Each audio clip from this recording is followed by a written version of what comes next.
Iran জুড়ে গুঞ্জন মোসাদের হাতে খুন হয়েছেন প্রেসিডেন্ট রাইসি। সামাজিক যোগাযোগ মাধ্যমে যা ছড়িয়েছে বিশ্বজুড়ে, আসলেই কি তাই, নাকি পর্দার আড়ালে ঘটেছে অন্য কিছু?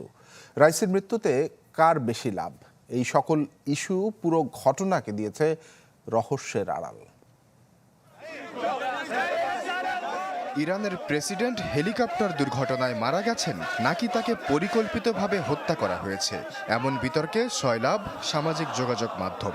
আন্তর্জাতিক গণমাধ্যমেও চলছে এই বিতর্কের প্রশ্ন উত্তর পর্ব। রাইসির মৃত্যুর পর চিরাচরিতভাবে সবার আগে আঙুল উঠেছে ইরানের সবচেয়ে বড় শত্রু ইসরায়েলের দিকে।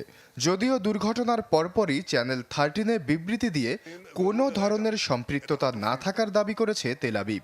তারপরও খটকা লাগে, কারণ রাইসির মৃত্যুর খবর সবার আগে সামনে আনা গণমাধ্যমগুলো মূলত ইসরায়েলের।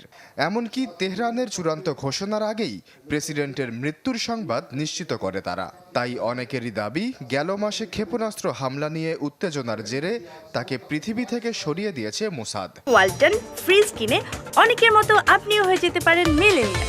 সেরা পণ্যের সেরা অফার। ইরানের সামাজিক যোগাযোগ মাধ্যমে সবচেয়ে বেশি চাউর মোসাদের হাতেই খুন হয়েছেন রাইসি।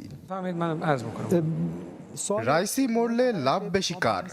ষড়যন্ত্র তত্ত্বে এই দৃষ্টিভঙ্গিতে সন্দেহের তালিকায় সবার উপরে ইরানের সর্বোচ্চ নেতা আয়াতুল্লাহ আলী খামেনির ছেলে মোস্তফা খামেনি।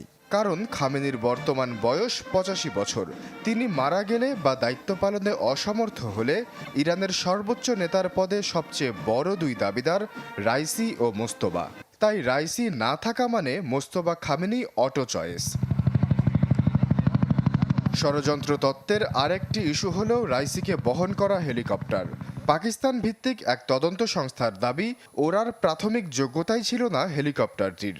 মার্কিন নিষেধাজ্ঞার কারণে বিমানের যন্ত্রাংশ কিনতে পারে না ইরান। চোরা পথে আনা যন্ত্রাংশই দেশটির সম্বল। রাইসিকে বহনকারী বেল-2 1-2 হেলিকপ্টারটি ছিল অন্তত 30 বছরের পুরনো। তাই যারা তাবরিজের রুটে রাইসির ভ্রমণের জন্য এই আকাশযানটিকে বেছে নিয়েছিলেন, তারা আগে থেকেই জানতেন দুর্ঘটনার শঙ্কার কথা।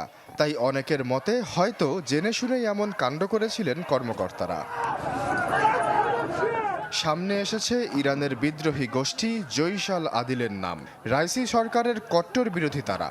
গেল কয়েক বছরে একাধিকবার হামলা চালিয়েছে তেহরানের নিরাপত্তা কর্মীদের ওপর। তবে প্রেসিডেন্টের হেলিকপ্টার বহরে হামলা চালানোর সামর্থ্য তাদের আছে কিনা তা নিয়ে রয়েছে সংশয়।